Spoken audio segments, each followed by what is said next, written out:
अच्छा, दिवाली की हम बात कर ही रहे हैं, तो आपका कोई कॉन्वेलेक्सा की तरफ, हाँ मैं यही बोलने वाला था कि दिवाली का मौका है तो हम एक वैदिक मंत्र देंगे। हाँ जी, यहाँ पर जो है ना आपने क्या बोलना है कि देखिए माता लक्ष्मी का सभी लोग जो है पूजा करते हैं, और आपने क्या करना है कि एक दिवाली की 2 चीज़ें मैं आपको बताऊंगी कि आपने एक दिवाली का एक स्प्रे बनाना है। अच्छा, ठीक है, दिवाली के लिए एक स्प्रे बनाना है, और 5 दिन, क्योंकि जैसे छोटी दिवाली, बड़ी दिवाली, धनतेरस और फिर गोवर्धन पूजा, भाई दूज, ये 5 दिन आपने क्या करना है कि एक स्प्रे बॉटल लेनी है, उसमें आपने गुलाब जल डालना है, फिटकरी का पानी डालना है और कपूर का पानी डालना है।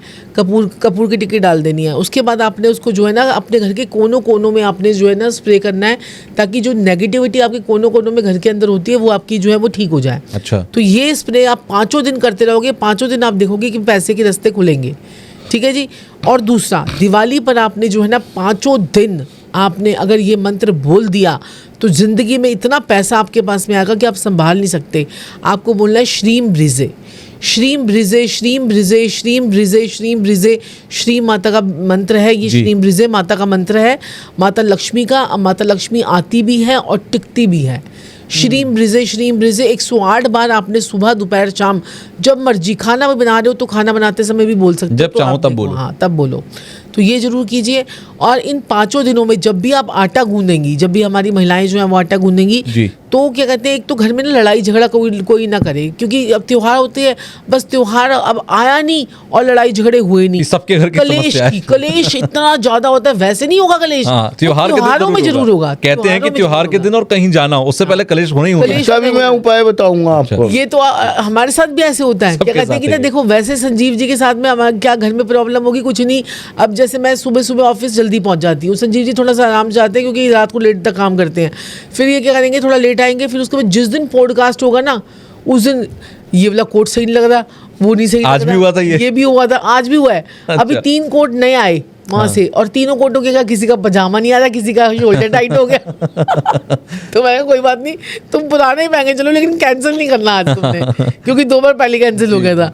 तो ये जो है ना ये हमेशा होता है। तो क्या कहते हैं कि आप ना घर में कलेश बिल्कुल नहीं करना है, लड़ाई झगड़े बिल्कुल नहीं करने हैं, और आपके घर में लड़ाई झगड़े ना हो उसके लिए आप क्या करो, जब भी आप आटा गूंदेंगे, ठीक है, पूरा दिन, पूरे 5 त्यौहार होंगे, हम आटा गूंदेंगे, सुबह नाश्ता बनेगा, दोपहर को खाना बनेगा, रात को रोटी बनेगी, तो आप उसमें ना हल्दी, थोड़ी सी हल्दी और थोड़ा सा जो है ना दालचीनी का पाउडर आप आटे में गूंदते वक्त जरूर डालेंगे। अच्छा, ठीक है। और हो सके तो घर में हल्का सा गंगा जल भी डाल देना उस आटे में, ठीक है। और उससे आपको आटा गूंदना, उसमें थोड़ा सा घी भी डाल देना और हल्की सी हल्दी, ठीक है, ये डाल के आप आटा गूंदोगे, मैं कह रही हूँ आपके घर में इतनी सुख शांति आएगी, आपके पति की आवाज़ से छू भी नहीं निकलेगी लड़ाई झगड़े करने के लिए।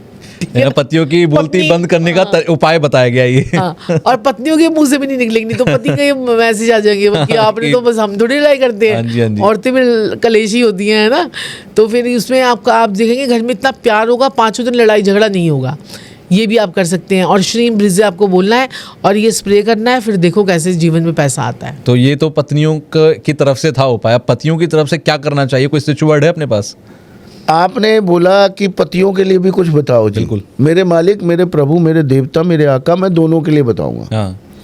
अब जैसे कोई भी, या पति को गुस्सा आ गया, पत्नी को गुस्सा आ गया, और साथ में गर्लफ्रेंड को गुस्सा आ गया या बॉयफ्रेंड को गुस्सा आ गया, रोमानियो रोस्टर, रोमानियो रोस्टर, रोमानियो रोस्टर, रोमानियो रोस्टर, रोमानियो रोस्टर।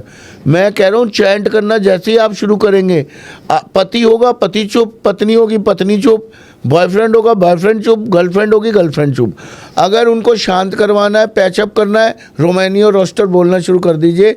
गारंटी दे रहा हूँ आपको मैसेज आ जाएंगे इसमें।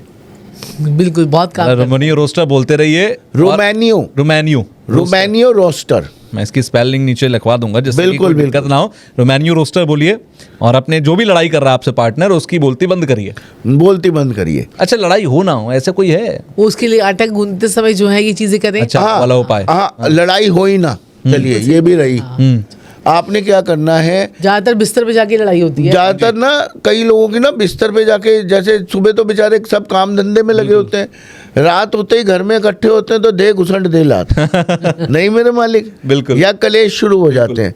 तो आप क्या करें, एक आपने बनाना है गुलाब जल और नीम की पत्तियों को उबाल कर पानी। ठीक है। गुलाब जल तो आपको नॉर्मली मिल ही जाएगा, नीम की पत्तियों का पानी आपने एक शीशी में स्प्रे बोतल आती है बाजारों से मिल जाती है, वो डेली आपने पलंग पे छिड़कना शुरू कर दीजिए शाम को। ओके। अब इसमें गुलाब जल हो गया शुक्र, नीम का पानी हो गया मंगल। 12वें घर में, क्योंकि हमारे रात का जो बिस्तर होता है वो 12वां घर होता है। अच्छा। 12वें घर में अगर आपने गुलाब जल छिड़का, मतलब शुक्र एक्टिव किया, तो 12वें घर का शुक्र, मियाँ बीवी का सुख बड़ा जबरदस्त होता है। अच्छा। 12वें घर में जिसका शुक्र होता है उसका पति या पत्नी जिसका भी होगा जी, तो पत्नी का होगा तो पति उसे दूध देने वाली गाय बन जाएगा, और पति का होगा तो पत्नी उसे दूध देने वाली गाय बन जाएगी। मतलब आप समझ गए होंगे मेरी बात। हाँ जी, हाँ जी। फायदे का सौदा है। लड़ाई किसी से शादी करने जा रहे हैं, कुंडली में अगर 12वें भाव में शुक्र मिल जाए तो फायदे का सौदा कर लो। एलवी यादव की 12वें घर में शुक्र है। हाँ, शुक्र है 12वें घर में। तो जीजी ने कहा था कि तुमको लव मैरिज करनी, मैंने उसे कहा था कि अब आपकी लव टूटने वाला है। लव तो टूट गया। मैंने बोल दिया था लव टूट गया आपका, तो चुप हो गया, कह रहा मेरा तो कोई है ही नहीं, मेरा तो कोई ये हो सकता है। और मैंने कहा अरेंज मैरिज करेंगे बड़ा सुखी रहेगा। कह रहा अच्छा अरेंज मैरिज करूंगा सुखी रहूंगा ना, मैं आप बहुत सुखी रहोगे। तो 12वें घर में शुक्र आप पहुंचा रहे हैं कृत्रिम रूप से, ठीक है, प्लेस कर रहे हैं उसको। और वहां पे जो मंगल भी, जो नीम का जो आपने पानी डाल रखा है, मंगल 12वें घर में राहु को कंट्रोल कर देता है। राहु कैसा भी हो, किस तरह का भी हो, कितना भी शैतान हो, कितना भी खराब हो, कितना भी बिगड़ चुका हो, मंगल अगर 12वें घर में हो तो राहु को कंट्रोल कर लेता है पत्रिका में कहीं पे भी। ओके।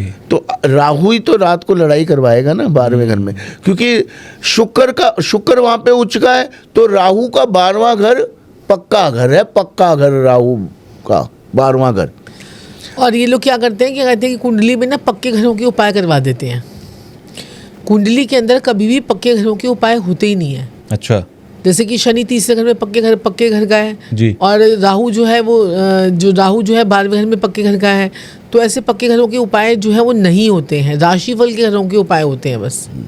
तो इसलिए क्या होता है कि लोगों को नॉलेज नहीं है तो वो उपाय करवा देते हैं, और उसका इफेक्ट जो है वो थोड़े टाइम के बाद किसी ना किसी तरह से आपके ऊपर खुद पे आता है, आपके बच्चों पे आएगा, आपके ऊपर आएगा।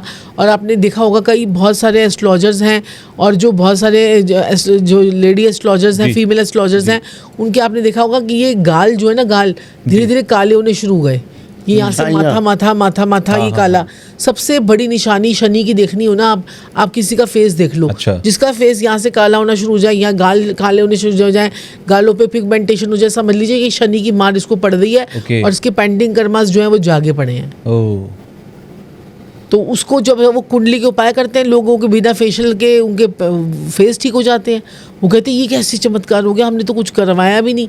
मैं कहा सबसे पहले कुंडली के उपाय लेके जा रहा हूँ ना, ये आपके सारे फेस के ना ये सारे पिगमेंटेशन ठीक होगी। कह रही ये तो मैम कुछ नहीं हो सकता, हमने तो इसमें इंजेक्शन में डोजवा लिया। जिसकी भी छाइयां हैं चेहरे पर कहीं ना कहीं शनि एक्टिव है, वो नेगेटिव हो गया। इसका कोई उपाय है कोई कॉमनली? अगर किसी देखिए वो जन्म पत्री से करें तो ज्यादा से आप उपाय करोगे तो बाकी हम सारे उपाय शुक्र के बता ही रहे हैं, उससे भी ठीक होगा। अच्छा, मैं एल्विश यादव का आपने जिक्र किया था। एल्विश यादव, मैंने देखा लाफ्टर शेफ में आप गए थे आप दोनों वहां पर, और आपने बोला कि भाई खतरा है, संभल के रहना। उसके कुछ दिनों बाद मैंने देखा एल्विश यादव के घर के बाहर वो फायरिंग हुई। ठीक है, वो क्या मामला था? वो हमने उसे समझाया बड़े प्यार से। मैं कहा अब तेरी दोस्ती यारी में और पब्लिक डीलिंग में लड़ाई झगड़े बढ़ेंगे, तो उन्होंने कहा हो, तो वो उन्होंने आया वापस पलट के कि भाई ये तो हो गया। हमारी सबसे बातचीत होती है, हमारी तो सबसे बातचीत चलती रहती है, तो हमसे लोग जुड़े हुए हैं, तो अब ज्यादा सीरियसली कई लोगों की हमने वहाँ पर फिर वास्तु भी किया। उसके बाद हमने कई लोगों की वास्तु भी की है, कई लोगों के उपाय करवाए हैं, कई लोगों के सेटअप वेटअप उन्होंने किया, तो उसकी चीजें की, बहुत सारे लोगों की हमने वहाँ पर। चमत्कार को नमस्कार होता है। अगर आपको एक क्लिप पसंद आई है तो आप इसका पूरा पॉडकास्ट जरूर देखिएगा। उसका लिंक आपको डिस्क्रिप्शन बॉक्स में मिल जाएगा, और वहां जाकर आप इस लिंक पर क्लिक करके फुल पॉडकास्ट को देखिए, एंजॉय कीजिए। कमेंट बॉक्स में मुझे जरूर बताइएगा कि आपको जो कुछ पॉडकास्ट में बताया गया वो कितना सटीक, कितना बेहतर, कितना नॉलेजेबल लगा, आपकी लाइफ में कितना वैल्यू एडिशन इसका हुआ। तो पूरा पॉडकास्ट देखकर फीडबैक देना बिल्कुल मत भूलिएगा।